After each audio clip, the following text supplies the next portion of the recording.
Gusto mo magpalaki ng shoulder. Ayun lang, B, oh. Shoulder press. Pwede mong gawin to. Oh. Pwede ka mag-deadlift dyan, B. Ganyan lang ka-basic, B, oh. Ayaw mo pa. Nakikita mo yung handle.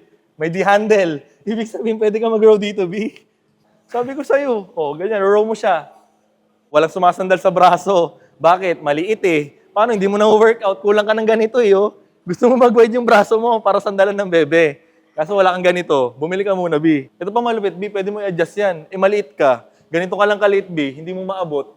Adjust mo lang yan. Ayan, oh. Adjust, di ba? Eh, yung height mo pang ganito lang, oh. Pwede ka na ulit mag-tricep extension dyan. Para sa lahat.